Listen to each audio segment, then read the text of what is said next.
Bom, pessoal, bom dia a todos aí, sejam bem-vindos, né? Hoje, sim, a participação da nossa coordenadora Juliana, que está no departamento médico, né?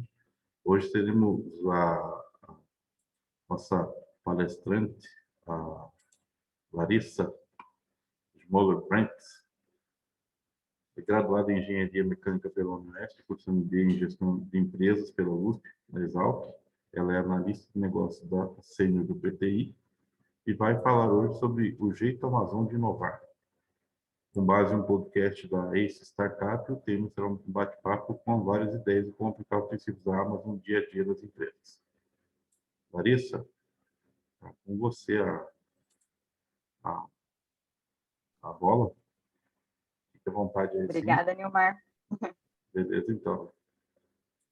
Bom, gente, bom dia a todos agora, né? Acho que oficialmente um bom dia. Eu quis trazer esse tema para a gente conversar um pouquinho, é um tema bem leve, é um tema assim, bem para a gente trocar umas ideias, não vai ser muito longo também. E, assim, o porquê, né, desse tema? A Amazon só se tornou em 2020, 2021 a maior empresa de valor do mundo. Hoje eles estão avaliados em 220 bilhões de dólares. Eles ficam ali no topo, junto com Google e Apple, né, que tem algumas similaridades em termos de desenvolvimento, de inovação, mas então eu achei bastante interessante a forma com que eles abordam o processo de inovação dentro da Amazon. E aí é um podcast que eu ouço recorrentemente, até fica já a indicação para vocês, é da Ace Capital, que é uma das maiores aceleradoras do Brasil. Então, eles têm diversos temas bem focados em inovação. Eles já, assim, a Amazon, eles já destrincharam de várias maneiras. Eles falam tanto sobre como que a Amazon chegou nos valores, os princípios de liderança da Amazon, que também é bem legal. São 16 princípios de liderança, que é um episódio bem bacana para se escutar. Eles fazem uma análise sobre a questão de gestão da Amazon. O Jeff Bezos, ele tá numa fase de transição, saindo da Amazon, assumindo outros CEOs, ou entrando, como que eles estão fazendo essa passagem de bastão, por que dessa passagem de bastão. Então, assim, dentro, toda semana tem um episódio, né, do Growthaholics, que é esse podcast, e eles vão abordando diversos temas. Então, assim, da Amazon mesmo, a gente vê que eles são fissurados pela empresa, realmente pelo tamanho que a proporção que ela tomou em tão pouco, né, num tempo razoavelmente baixo, e como que eles chegaram a tudo isso. E se você for analisar como que eles chegaram a tudo isso com uma plataforma de vendas, que se você entrar no site deles, ela nem é tão bonita assim. Então, como que eles chegaram lá? Quais foram os diferenciais e quais são os processos de inovação que eles trouxeram?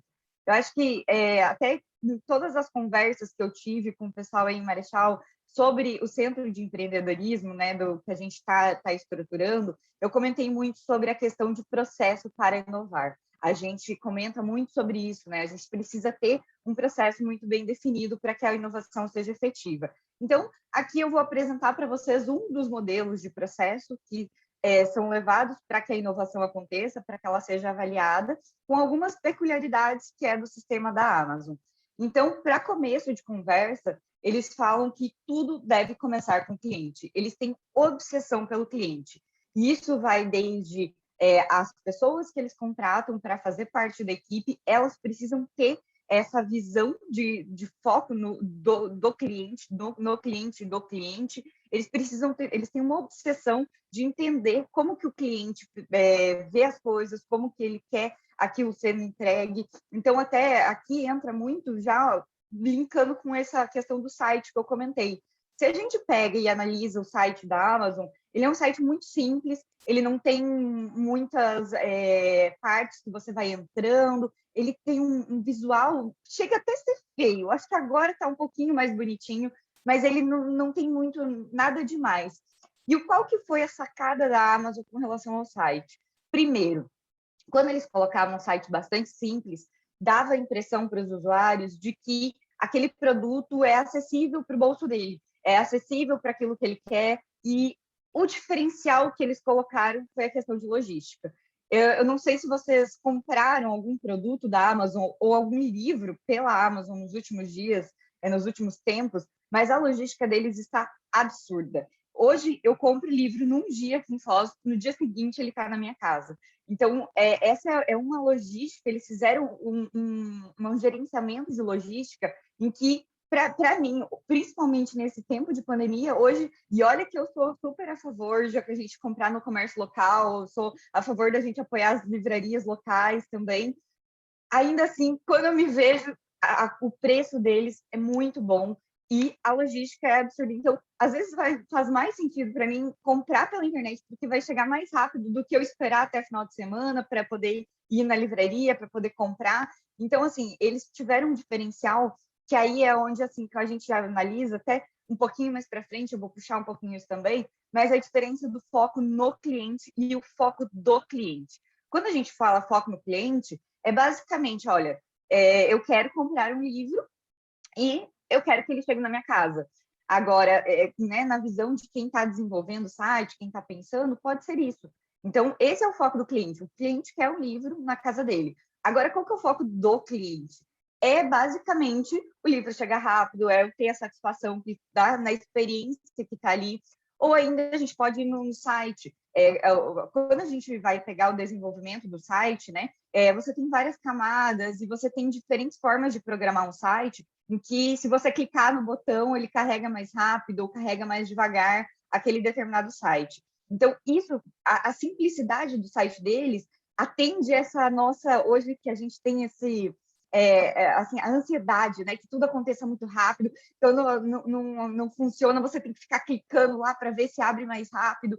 Então, eles tiveram essa sacada de falar, não, eu não preciso deixar esse site tão bonito, eu preciso deixar ele funcional, eu preciso deixar com que ele seja rápido e atenda muito, de forma muito específica o que o cliente quer como experiência, como ele quer para dentro daquele ambiente de compras. Então, essa obsessão pelo cliente faz com que eles tenham crescido tão rápido, com que eles tenham se desenvolvido tanto. E ainda entra 4 pilares que eles usam para a inovação. Então, o primeiro deles é a questão de cultura. Eles entendem que toda a equipe deles precisa ter uma cultura da inovação muito enraizada, precisa entender que aquilo que foi feito já um dia não precisa acontecer sempre daquela maneira, que podem sempre estar sendo pensados novas maneiras de fazer alguma coisa, que você precisa saber como trabalhar em equipe, você tem que ter uma equipe, né? Essas pessoas, elas precisam estar muito envolvidas com a cultura, tanto da inovação quanto a cultura geral da empresa. O segundo pilar é a questão de mecanismos. Então, é como você vai registrar essa inovação, como você vai registrar os processos. Então, isso é muito importante. Quais são os mecanismos que você tem? Eu vou usar todo o sistema da Amazon né, de nuvem para fazer os registros. Eu tenho documentos padrões que vão fazer os registros dessa inovação. Porque, assim, talvez essa inovação ela não vá acontecer agora, mas se você deixar ela registrada e talvez lá na frente, quando a gente tiver num outro momento de mundo, um outro momento né, de mercado, talvez aquela inovação faça sentido. Então, eles falam muito sobre essa questão de como que eu vou armazenar essas ideias, como que eu vou deixar isso muito bem sistematizado. O próximo ponto é a arquitetura tecnológica. Como que eu vou fazer com que, beleza, eu tenho uma inovação, eu quero fazer ela acontecer, mas eu preciso que ela aconteça rápido. Então, eu preciso ter mecanismos que facilitem isso. Então, um exemplo dessa questão da arquitetura tecnológica foi o sistema de armazenamento em nuvem que a Amazon desenvolveu e oferece para... Hoje, muitas das startups, elas conseguiram crescer, conseguiram ser impulsionadas por usar o sistema da AWS, que é o sistema de armazenamento em nuvem da Amazon. Então, hoje, eles desenvolveram toda a parte de, desde capacitações, que fazem com que as pessoas possam aprender desde programar em nuvem, você armazenar, utilizar a nuvem de uma forma muito grande. E eles desenvolveram toda uma plataforma de educação para vender esse produto, para fazer com que as pessoas conheçam, entendam e comecem a utilizar ainda mais essa questão da plataforma em nuvem. Então, isso é bem bacana. Até a equipe da AWS do Brasil, eles procuraram o PTI no final do ano passado, a gente ainda está em algumas conversas com eles, porque eles queriam fazer parcerias justamente na parte de educação. Então, eles querem fazer, vamos fazer alguma capacitação em conjunto, eles já sabem, né, entenderam um pouco sobre a área de educação do PTI. Então, como que a gente pode fazer para passar isso adiante, passar esse conhecimento, tanto para a comunidade acadêmica, quanto também para as startups. Então, é bem bacana essa questão dessa arquitetura tecnológica. E aí, além disso, eles vão trabalhar com outras tecnologias. Então, eles vão falar muito sobre a questão de escalabilidade. Eu desenvolvi, tenho uma ideia de uma inovação, mas como que eu vou escalar? Qual que é a tecnologia que eu vou utilizar para que ela seja escalável, para que ela faça sentido dentro do contexto da organização? E aí, por último, né, o último pilar deles é a questão da organização, a organização como equipes. Eles têm muitos funcionários no mundo inteiro, e aí quando você pensa, bom, como que eu vou fazer com que essas equipes trabalhem em conjunto, como que elas se complementariem? Então, você precisa ter uma gestão organizacional muito bem estruturada, muito boa, para que todo mundo saiba, por exemplo, eu tenho uma equipe que trabalha em Curitiba, eu tenho uma equipe que trabalha em Brasília, eu tenho uma equipe que trabalha em Washington, eu tenho uma equipe que trabalha em Londres, mas eu tenho formações muitas vezes complementares. E todas as pessoas, as equipes de desenvolvimento, principalmente, elas têm uma lista de, olha, eu tive essa ideia, passei por todo o processo, eu quero desenvolver ela, quem que eu vou chamar? Então, vai lá, joga no sistema deles, eles vão puxar, vão formar novas equipes com base nessa organização que eles já têm, né? Então, isso eles comentam que isso é muito forte e é isso que fortalece, né, a questão do desenvolvimento da inovação. E aí, quando a gente fala um pouquinho sobre como que eles desenvolvem essa inovação, né, eles falam que eles trabalham no sentido inverso. Por que isso? Eles buscam, antes de começar, bom, tive uma ideia de alguma inovação. Ok, mas como que eu vou desenvolver isso? Primeira coisa, eu preciso compreender a real necessidade do cliente em relação a isso. E aí, de forma mais minuciosa possível no processo de inovação. Então, eles têm todo um procedimento que vai fazer com que eles possam entender essa real necessidade. Então, eles não vão... Normalmente, como que se trabalha? Você tem uma ideia e aí você pega e fala, bom, ok, quanto custa essa ideia? Como que eu vou desenvolver? Qual que é o estudo de viabilidade que eu vou fazer para que isso aconteça? E no caso deles, não. Eles não vão falar em custos no primeiro momento. Eles vão fazer todo um desenvolvimento de sentido daquela inovação, fit no mercado, né? Para daí sim falar em custos. Então, o que isso significa? Eles entendem que, independente do custo, se aquilo faz sentido para o mercado, se aquilo encaixa no mercado, você não precisa discutir custo no início. Porque aquilo, por mais que vai ter, logicamente, que isso, né, só se aplica numa empresa, em empresas gigantescas, em que tem dinheiro e aporte suficiente para isso, né? Mas a gente pode extrapolar essa metodologia para alguns outros cenários. E aí, lógico, eles vão olhar isso, eles vão falar, ok, eu tenho essa ideia, eu vou desenvolver, eu preciso responder algumas principais perguntas que vão fazer com que eu vou montando essa documentação que vai fazer com que esse procedimento lá na frente seja avaliado, e aí sim entra a questão de custo para avaliar quanto que aquilo é economicamente viável. Mas eles entendem que se aquilo tem se tem oportunidade de mercado, se aquilo é a real oportunidade de mercado, o custo não vai importar nesse primeiro momento. E aí entra as 5 perguntas essenciais que eles respondem para começar o processo de inovação. Então, eles começam falando quem é o cliente. Ok, eu vou trabalhar com startups, eu quero saber quem que é o meu cliente voltado para startup. Qual que é o perfil desse público? Qual que é a forma que eles trabalham? Como que eles se comportam? Onde eles estão localizados? Eu tenho uma equipe que está mais focada na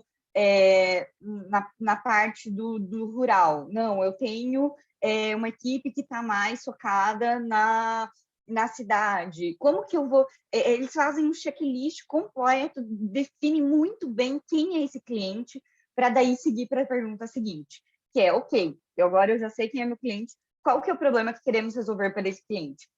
E essa pergunta aqui, é muito legal. Eu tive ontem uma conversa com uma startup que a gente faz acompanhamento no PTI, e aí vou extrapolar um pouquinho para esse exemplo.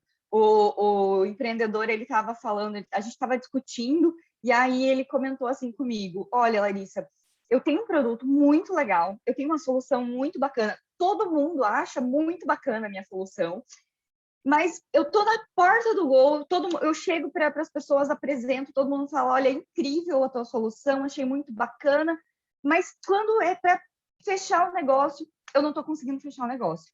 Eu falei: tá, então olha só, se você não está conseguindo fechar o negócio, é porque você não está conseguindo entregar um valor real para esse cliente. Ele não está enxergando, ele está olhando, ele está falando: olha, bacana.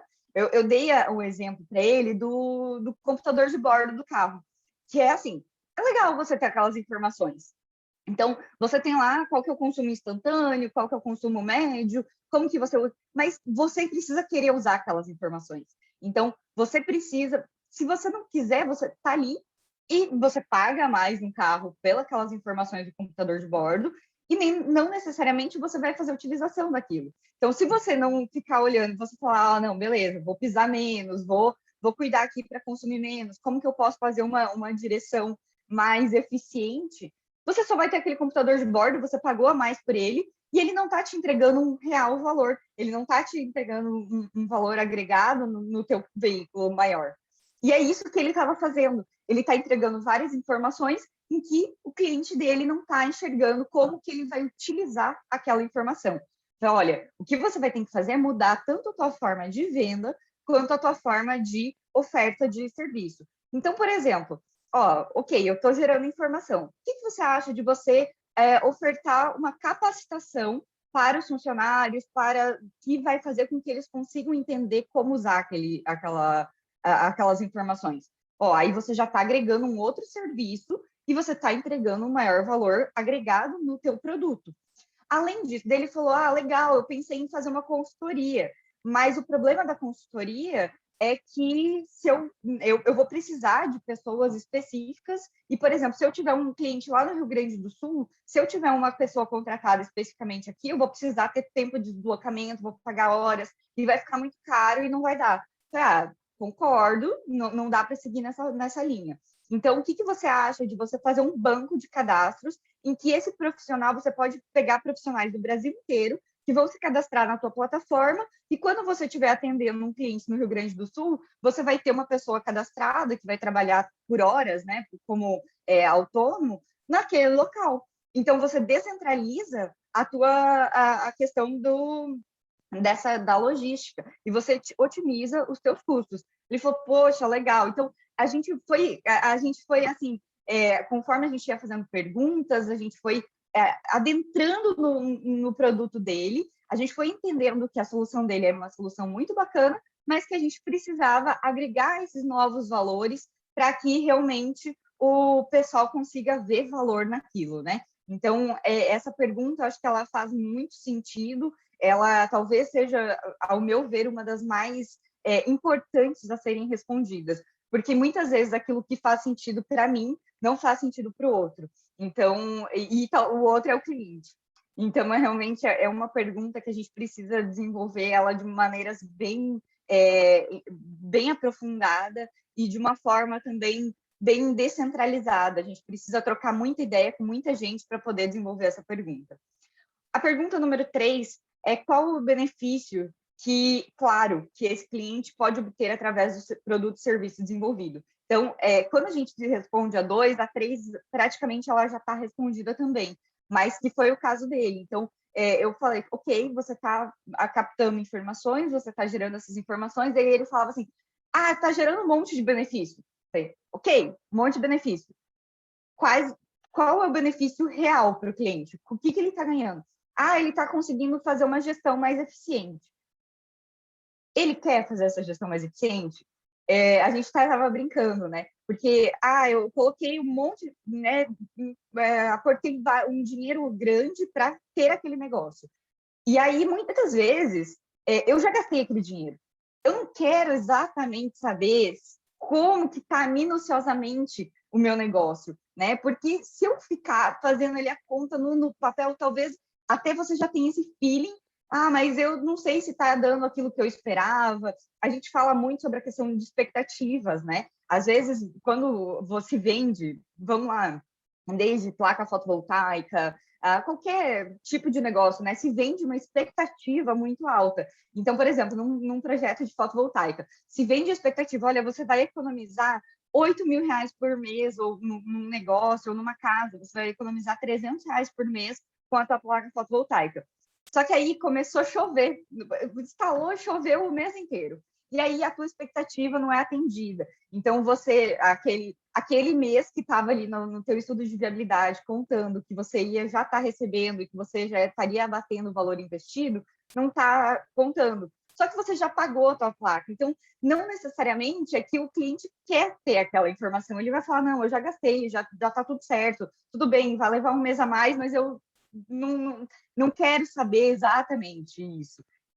Essa percepção, dificilmente alguém vai falar que não quer saber essa informação, mas muitas vezes as pessoas sentem isso. Então, são coisas que a gente tem que ir entendendo. Ok, mas então, dessa solução que eu estava conversando com a startup, qual que é o benefício claro? Ah, eu vou conseguir fazer com que o funcionário que hoje executava tais atividades possa executar tais mais X atividades, porque ele vai reduzir a carga que ele tinha numa determinada atividade pela automatização, e então ele vai poder atuar em outras linhas, em outras frentes. Então, eu vou poder, por exemplo, enquanto antes eu tinha 2 funcionários contratados, eu posso ter um funcionário trabalhando na mesma função que tinha os 2. Agora a gente está entregando um benefício real para quem está comprando essa solução. Então, é isso que a gente tem que ver muitas vezes, até os empreendedores, né, as nossas startups, a gente vê muito isso, em que eles são apaixonados pela solução, eles amam aquilo que foi desenvolvido e muitas vezes não conseguem enxergar que está na hora de pivotar, que está na hora de seguir para frente, ou que precisa dar às vezes, um foco diferente em um determinado produto. Então, essa pergunta também é bastante bacana de se fazer. Quando a gente vai para a próxima pergunta, qual é a necessidade e o desejo do cliente? E aí aqui entra essa questão de, por exemplo, quando a gente... eu coloquei até aqui a lâmpada, porque é mais ou menos isso, a gente tem que fazer quase um papel de gênio. Me diga quais são os teus 3 principais desejos, como que eu posso atender isso, como que eu vou fazer com que você saia realmente satisfeito da experiência que eu estou te oferecendo. E aí eu volto para o site da Amazon, que eles foram a fundo, eles foram estudando e eles entenderam que o desejo do cliente era muito maior de que a mercadoria chegasse de uma forma muito rápida na sua residência do que ter um site bonito. Então, isso não é algo que você percebe, não é óbvio, né? Não é uma coisa... Quando a gente vai pensar na estrutura de um negócio, a primeira coisa que a gente pensa é eu preciso ter um site bonito, eu preciso ter uma rede social muito bonita que vai fazer com que a pessoa se interesse. Ok, a rede social é uma ferramenta maravilhosa para a gente fazer marketing. O marketing digital, ele está muito forte atualmente, ele realmente impulsiona muitas vendas, você consegue impulsionar muito com um baixo custo agregado, né, nisso, mas será que é isso que o teu cliente quer? Será que ele está querendo ele passar horas ali na tua rede social, te acompanhando tanto para fazer isso? Talvez não seja o teu público. Então, você precisa entender o que ele realmente deseja. Igual, né, volto no exemplo do velocímetro, né, do computador de bordo do carro. Quando uma pessoa compra um computador de bordo no carro, quando ela escolhe ter, o que ela realmente quer? Eu quero saber o quanto que eu estou consumindo por mês, quanto que isso está pesando no meu orçamento, como que eu posso controlar isso? Olha só, depois que eu obtive todas as informações do meu computador de bordo, fiquei com o carro por 1 ano, eu posso olhar e falar, olha, com base nas informações que eu coletei aqui, não vale a pena eu ter um carro, eu vou para o Uber. Eu vou para um aplicativo, eu vou alugar carro. Hoje, a gente vê uma tendência de mercado nessa questão dos veículos, em que muitas montadoras, elas estão se movimentando para se tornarem locadoras, em que você vai ter o carro como serviço. Inclusive, até puxando um gancho aqui, tem um episódio desse do Growthaholics, né, do podcast, que fala sobre tudo como um serviço. é bem interessante também, e esse é um ponto que eu estou batendo bastante com os nossos alunos do PT Conecta, como também sempre que eu converso com as nossas startups, é um ponto que eu bato muito forte, é essa visão de mundo.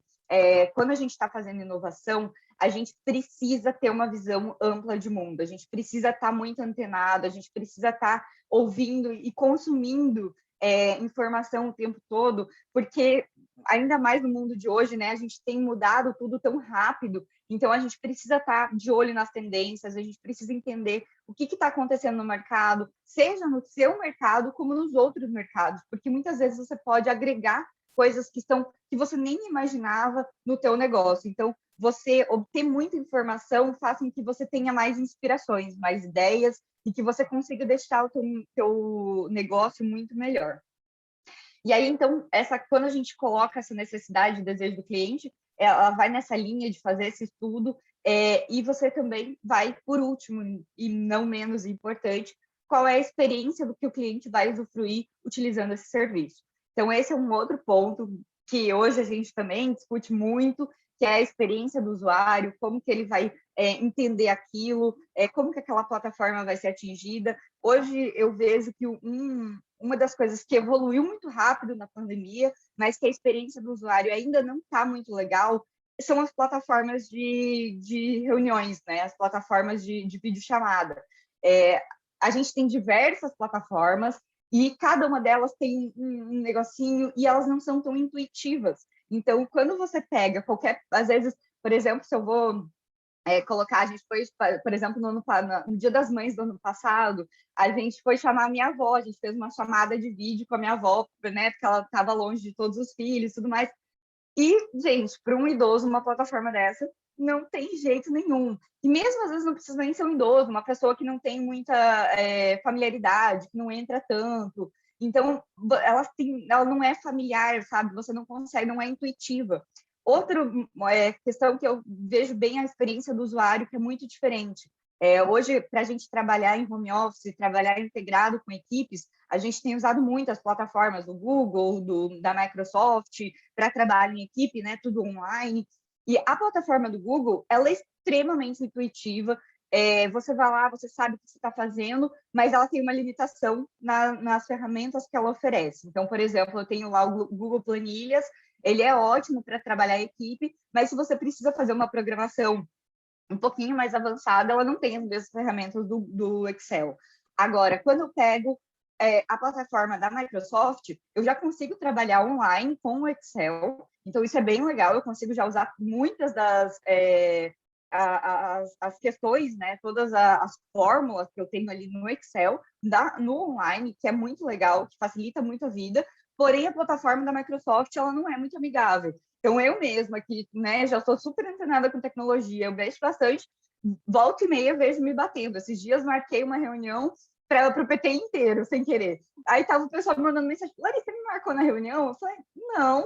E aí eu fui ver, tinha marcado no lugar errado, tava a equipe do PT inteiro. Então, assim, a gente acaba cometendo algumas gafes, porque a plataforma não é tão intuitiva, ela não é tão amigável. Então, eu acho que isso se aplica tanto desde né, essas questões online, quando a gente coloca, mas como também na questão que quando a gente vai falar em atendimento ao cliente, quando você vai num restaurante. Um outro exemplo aqui de experiência do cliente, tem alguns restaurantes que eu gosto muito de ir aqui em Foz, e teve um restaurante que eu fazia tempo que eu não ia. Esses dias eu fui lá e eles chegaram lá e falaram, nossa, que bom que vocês vieram, faz tempo né, que você não vinha. Então, eles lembrarem de você, traz uma experiência diferente, te tratarem pelo nome. Poxa, você pensa, nossa, imagina a quantia de cliente que eles têm e eles lembrarem meu nome. Poxa, isso é uma experiência muito legal. Então, a gente coloca a questão da experiência do usuário, ela é muito ampla e hoje é muito importante e faz com que um negócio se destaque no mercado ou ele seja só mais um. Então, é por isso que eles colocam essa pergunta também como uma das essenciais que deve se fazer.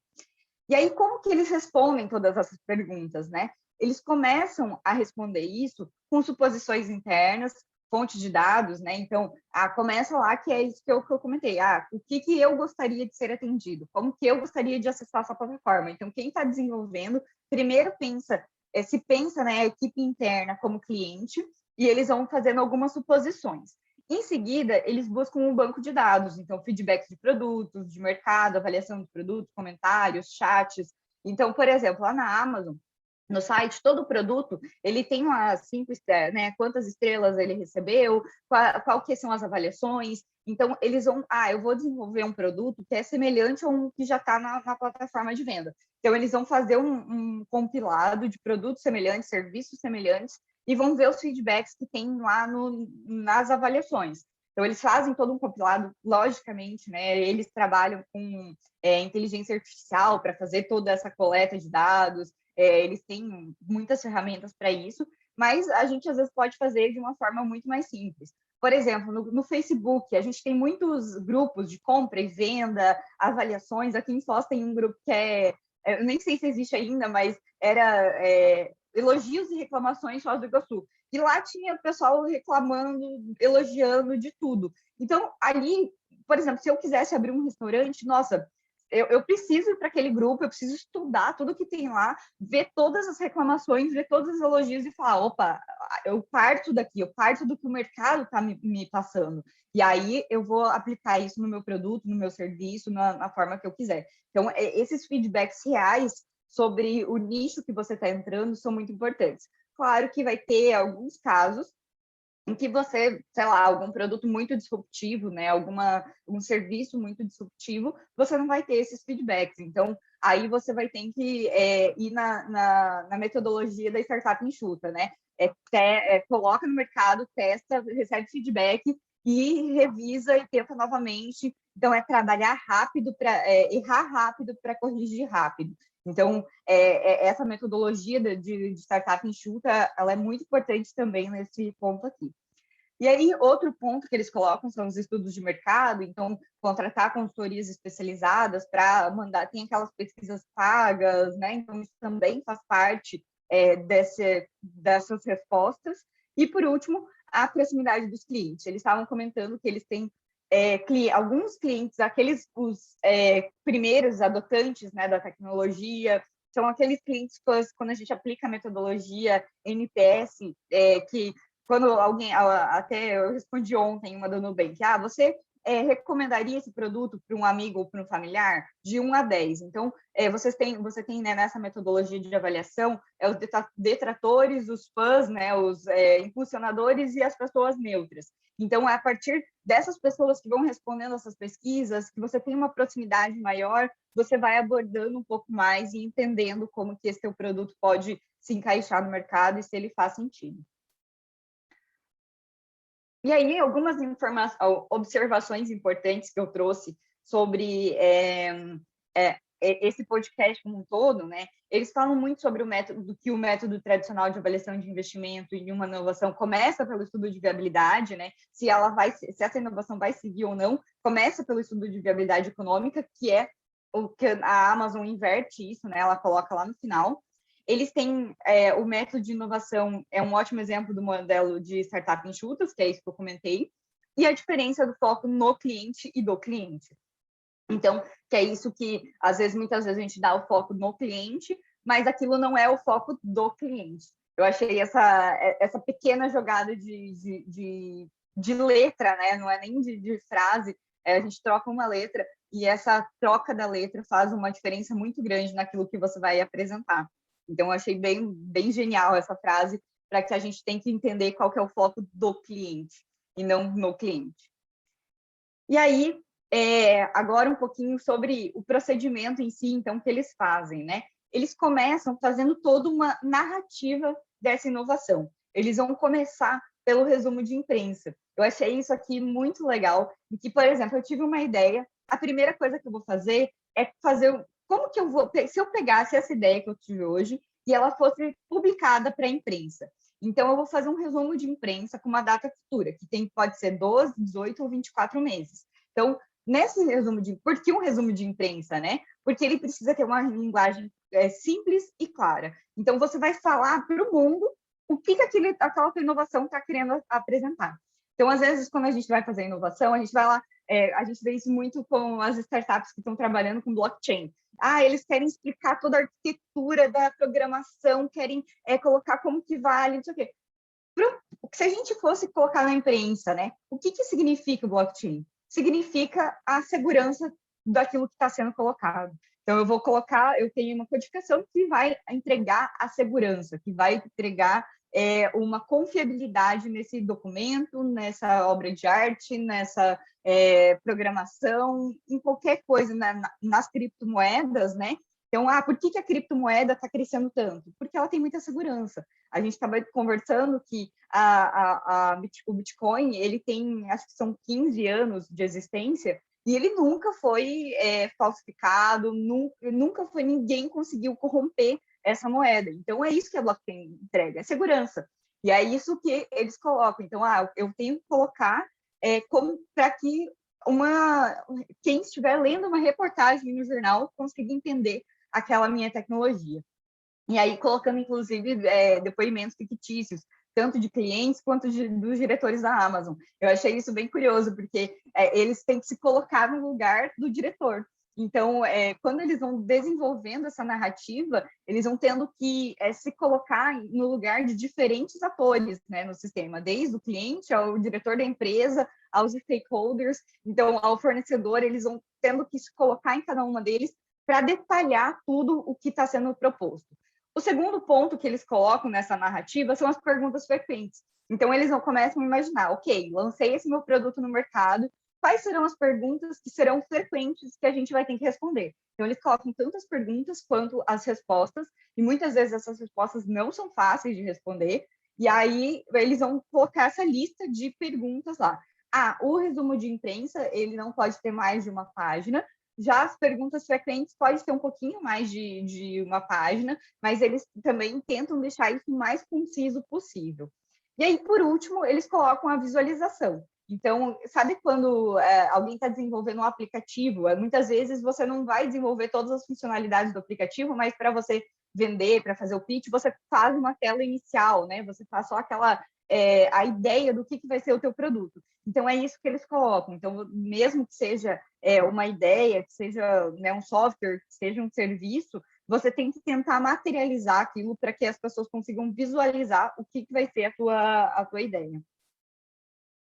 E aí, com isso, essa narrativa ela vai ser composta, então, por um documento formal de até 6 páginas, com as informações e detalhes, inclusive financeiros. E aí, os apêndices, né, que aí sim entra, inclusive, análise financeira, ela pode ter até 50 páginas. Mas aí, eles vão fazer uma reunião de equipe para leitura da narrativa, todos eles têm 1 hora para ler em conjunto, cada um faz as suas considerações nessa narrativa, e aí, em seguida, eles vão discutir as ideias, eles vão fazer a revisão, e, por fim, a aprovação ou reprovação dessa ideia. E aí, até numa parte, eles comentam assim, tá, ok, mas por que vocês fazem nesse formato de narrativa e não de apresentação? E aí eles colocaram, eu achei muito interessante isso, porque eles falaram, quando você põe uma apresentação, a pessoa que está apresentando, ela vai dar mais ênfase naquilo que ela quer e menos ênfase naquilo que ela não quer. Ao mesmo tempo que ela vai controlar o tempo da apresentação, ela vai controlar o tempo em que ela vai ficar em determinado slide, ela vai dar personalidade, né, para aquela apresentação. E não é isso que a gente quer. A gente quer que qualquer pessoa consiga entender aquela ideia, que aquilo seja desenvolvido de forma imparcial. Então, a narrativa, ela dá essa imparcialidade para a tomada de decisão. Então, é isso que eles trabalham. E aí, a gente vai indo, né, para essa questão da gente fechar um pouco sobre todo esse contexto, e aí a gente vai falar, essa é uma frase que, inclusive, eu coloco lá na nossa capacitação que a gente está fazendo com as universidades, que a inovação nunca é um evento isolado. É isso que eu falei, a gente sempre tem que estar se atualizando, a gente sempre tem que ter muita informação, porque toda essa complementação de informação é o que vai fazer com que a inovação aconteça. Isoladamente, ela não vai acontecer. Isoladamente, no sentido tanto de ideias quanto de pessoas. A inovação é muito difícil acontecer com uma única pessoa. Normalmente, você tem que agregar, você tem que trabalhar em equipe para ela acontecer. E é um conjunto de processos adaptados especificamente para cada tipo de inovação. Então, é exatamente isso. O que eu apresentei aqui é a inovação que vem da Amazon, né? O processo de inovação que faz sentido para eles. cada empresa, cada instituição, ela precisa ter um processo de inovação que faça sentido para elas. Quando a gente faz até as nossas propostas comerciais, né, quando a gente vai falar sobre, olha, você quer comprar um programa de inovação, a primeira etapa que a gente vai ofertar sempre é a análise do planejamento estratégico das empresas, ou definir uma estratégia para a inovação na empresa, porque ela precisa estar, essa inovação sempre precisa, para ela ser efetiva, ela precisa estar alinhada com esse planejamento estratégico. Então, essa é a metodologia da Amazon. A gente pode extrapolar essa metodologia, utilizar as ideias que eles trazem para inovação dentro de cada uma das empresas, mas a gente também tem que entender qual que é a metodologia que faz sentido para a nossa empresa e adaptar e trabalhar ela, personalizar conforme faz sentido para a gente. Então, era isso que eu queria trazer hoje para vocês, uma discussão, assim, um assunto bem amplo, acho que é bem bacana a gente indo discutir. E aí, agora eu abro um pouquinho, se a gente quiser fazer algumas perguntas, discutir um pouquinho mais sobre isso. Bom, Larissa, parabéns pela apresentação aí. Se alguém já quiser fazer uma pergunta aí para a gente fazer o debate. Eu tenho pergunta, mas eu vou deixar para vocês fazerem as perguntas vocês primeiro, senão... Bom dia, pessoal. Bom dia, senhor. Parabéns aí pela apresentação, Larissa. É um sonho de consumo. Eu acho que eu estou meio no lugar errado, apesar de... porque eu penso muito em inovação, mas eu penso em inovação relacionada à universidade, principalmente, né? Porque eu vejo que a gente, tecnologicamente, culturalmente, a gente está atrasado em relação ao que o mercado está pedindo. Então, eu vejo assim, quando eu vejo uma apresentação dessa, vejo uma empresa como a Amazon, que ela chegou, ela precisa se manter e ela precisa evoluir. E eu vejo assim vários exemplos de várias empresas, de várias instituições que também chegaram, estão no mercado, mas não conseguem enxergar o futuro. Tá? Então, assim, eu sempre coloco uma questão aqui, quando a gente fala, porque eu falo de Universidade 4.0. Essa Universidade 4.0 eu vejo acontecendo numa instituição, por exemplo, como a Uniamérica, né? Puxando um pouco a sardinha lá para o João Braga, mas ele é uma pessoa que ele chegou, ele tenta se manter no mercado e ele também está pensando no futuro dele. Então, eu acho que as instituições públicas, elas demoram um pouco não, né? Demoram muito para se antenar, para perceber que, no trabalho que o professor Paulo Nogueira fez, né, na sua tese de doutorado, ele fala que a universidade ela tem que buscar o reconhecimento da sociedade, porque é o principal ativo dela, o principal cliente dela, né, a sociedade. Ela tem que buscar o seu desenvolvimento, ou seja, ela tem que se manter, e ela tem que, de alguma forma, cuidar da sua própria sobrevivência, porque quando, vamos dizer assim, eu estou há 25 anos na universidade. Nesses 25 anos, hoje é muito diferente de 25 anos atrás, em que não havia praticamente universidades privadas, e quando surgiram essas universidades privadas, elas surgiram num patamar de qualidade, logicamente, baixo. Então, elas chegaram, elas estão buscando o seu desenvolvimento e estão preocupadas com o seu futuro também. Porque a universidade, como nós conhecemos hoje, tanto a pública quanto a privada, ela vai ter que se modificar, porque o mundo está se modificando. Nós não podemos continuar com cursos que não têm mais nenhum tipo de atratividade no mercado, tá? E os cursos que estão hoje, que têm atratividade de mercado, eles têm que se modificar, eles têm que se atualizar, correndo o risco de não conseguir sobreviver. Então, quando eu vejo um evento, uma empresa, lógico, é uma empresa, né? Um setor privado, mas isso se reflete porque o nosso cliente é o mercado. Como que eu vou atender esse novo mercado, olhar para uma Amazon, olhar para uma Magalu, olhar para as grandes empresas que constantemente estão se reinventando, porque elas entendem que se elas não se reinventar constantemente, o mercado vai engolir, assim como engoliu várias outras empresas. Então, o Ciro Canabarro, aqui da T5, numa outra palestra também, ele chegou e falou, olha, o mercado de varejo não vai voltar a ser o que era antes. Então, ou seja, quem está no varejo, então, tem que se preocupar em se reinventar. Por que só a universidade não vai acontecer com ela, né? Então, parabéns pela apresentação. Fico contente de ver que o mercado está se preocupando realmente em sobreviver, em manter. Tá? Então, acho que passou da hora das universidades, da educação também pensar nisso. Parabéns. Muito obrigada, professor Selmo.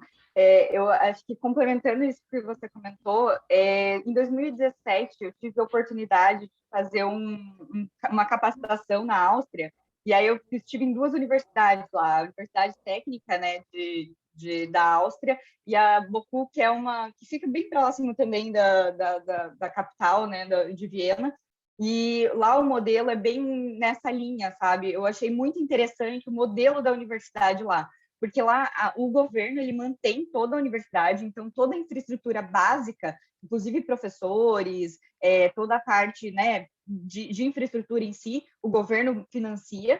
Porém, se você quiser desenvolver pesquisas, o aluno mesmo ele precisa ir atrás das empresas. Então, toda pesquisa que é desenvolvida, claro, eles têm né, as pesquisas de base, mas toda pesquisa ela é desenvolvida para o mercado. Então, na época que eu estava lá, até uma das pessoas com que eu estava conversando, ela estava desenvolvendo uma pesquisa para biometano e ela estava indo atrás das empresas. E isso é muito legal porque, assim, você estava preparando o aluno para o mercado de trabalho. Então, você estava preparando ele tanto para se agiliza, porque as coisas não vão cair no teu colo a hora que você estiver no mercado. E outra, se conecta com diferentes empresas, vai fazendo contato, você vai desenvolver uma pesquisa que faz sentido para aquela empresa e a chance de você ser contratado naquela empresa depois é gigantesca. Então, eles tinham uma taxa de contratação tipo, de 90% dos alunos nas empresas e na pesquisa que eles estavam desenvolvendo. Então, eu achei muito bacana. Claro que eles têm diferentes universidades, né? Então, por exemplo, a Universidade Técnica, ela tinha muito mais esse conceito, né, de pesquisa para o mercado, e a outra universidade, ela era uma universidade de uma pesquisa um pouco mais de base. E aí, o que acontecia? Várias empresas se juntavam para financiar a pesquisa de base, porque eles sabiam, as empresas também tinham uma cultura diferente da cultura que a gente tem aqui, né? As empresas lá sabiam que para que elas tivessem o desenvolvimento, elas precisariam investir nas pesquisas. Então, elas se juntam, né, várias empresas e vão financiar as universidades. Então, eu achei assim um modelo bem diferente do que a gente está acostumado a ver aqui e muito interessante. E não é assim, logicamente, né? Eles estão em outro contexto, estão, né, na Europa, tem muito menos gente, mas assim o desenvolvimento que eles têm é muito ágil, é muito rápido e entregam a inovação de uma forma muito mais rápida do que a gente tem aqui, justamente pela essa proximidade, né, da academia com o mercado. Então, é algo que eu acho que que é isso que eu falo, né? A gente tem que ir se inspirando cada dia um pouquinho mais e tentando fazer as mudanças por aqui também. Bom, pessoal, bom dia. Mais uma pergunta aí de alguém?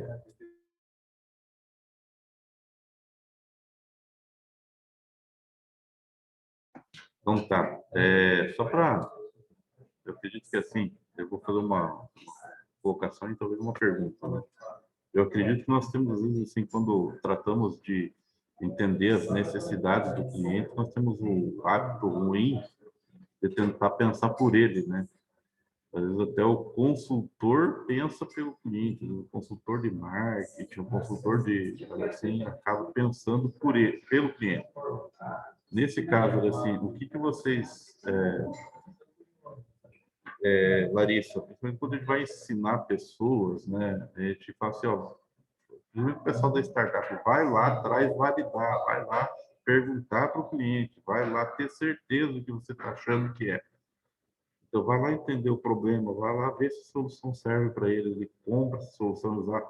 A gente, assim, a gente tem que, uma das coisas que a gente vai ter que jogar fora, eu já percebi isso aí, que é a chamada pesquisa de mercado, o jeito antigo de se fazer. Hoje se faz validação. Validação é um processo completamente diferente. Como a gente vai, digamos assim, qual o desafio?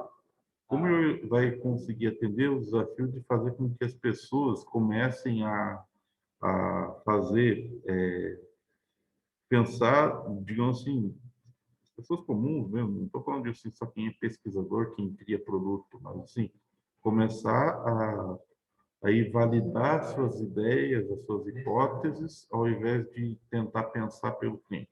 Como é que vão fazer essas pessoas, às vezes pessoas que estudaram técnicas, que conhecem marketing, de comunicação, como é que vão fazer essas pessoas começar se colocar lá, aprender a se colocar no lugar do cliente e ir lá pesquisar, ir lá perguntar para ele, investigar dessa forma.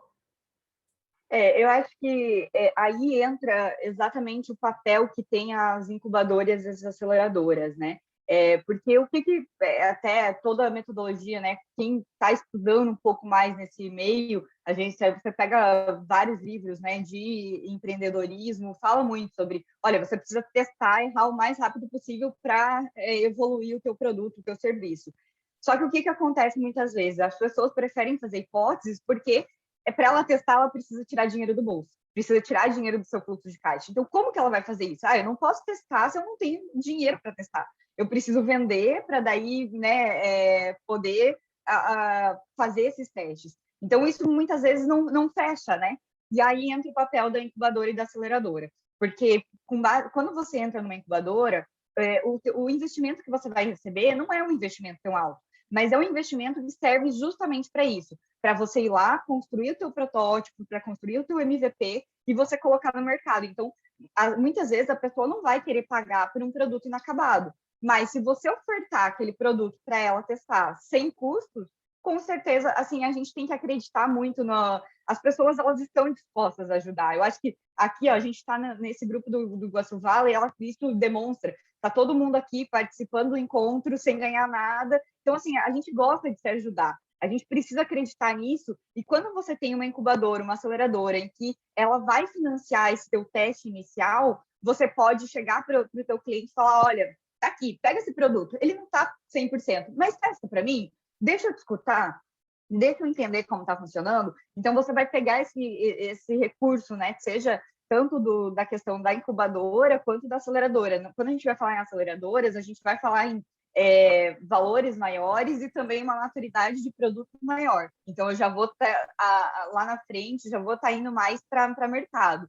Agora, quando eu estou falando uma incubadora, justamente para testar, é para usar esse recurso para fazer isso. Então, claro que, respondendo a tua pergunta, né, vai desde a educação, né, que a gente precisa quebrar alguns paradigmas, a gente precisa falar, olha, tudo que você aprendeu, até eu estava comentando esses dias, um curso de administração, ele é muito difícil, porque diferente de um curso de engenharia, em que você tem 100 anos das mesmas teorias e que você está ensinando, um curso de administração, a gente tem uma teoria que está valendo num ano, de repente ela já está sendo atualizada, as teorias de gestão, elas já estão em evolução. Então, assim, por isso que eu digo, você tem que estar em evolução o tempo todo, né? Então, desde da capacitação lá da universidade, você tem que entender que você se formou, olha, me desculpa, mas você vai ter que ficar se formando toda hora, todo ano, cada dia agregando conhecimento àquilo que você aprendeu, para que você tenha essa percepção, olha, não vai adiantar eu fazer uma pesquisa de mercado tradicional,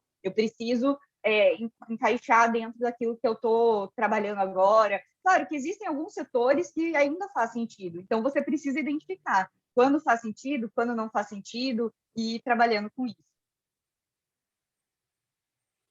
Oi, eu queria, em cima do... Bom dia a todos. Em cima do que o Nilmar falou e a Larissa, obrigado, Larissa, pela oportunidade de a gente ouvi-la, né? Sempre aprende, eu sou entusiasta da interação, né, Selma? Interagindo, a gente reforça alguns conceitos. Em relação ao cliente, um paradigma predominante é pensar que o cliente sabe o que ele quer, né? Aquela ideia do cliente como um rei. Não, qualidade é o que o cliente define. O que acontece hoje nesse oceano de informações é que o cliente não sabe mais o que ele quer, ele não sabe, ele está perdido. Aí vem o aspecto pedagógico, né, das empresas de inovação, das startups, para mostrar para o cliente que aquilo lá também é útil para ele.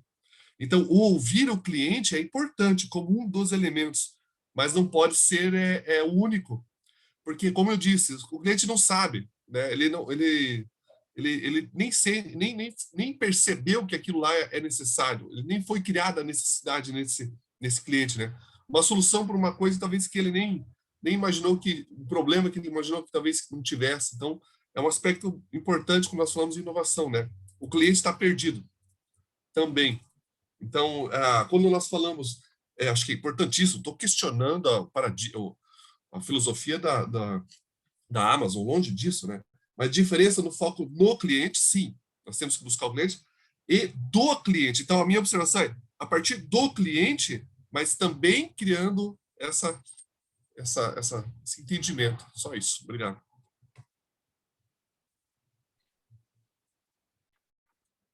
Já são 9h03 aí.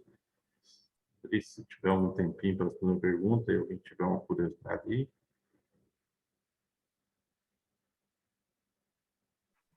Então tá. Bom, pessoal, agradecemos aí a participação de todos, né? Mas agradecemos a Larissa aí pela disponibilidade e a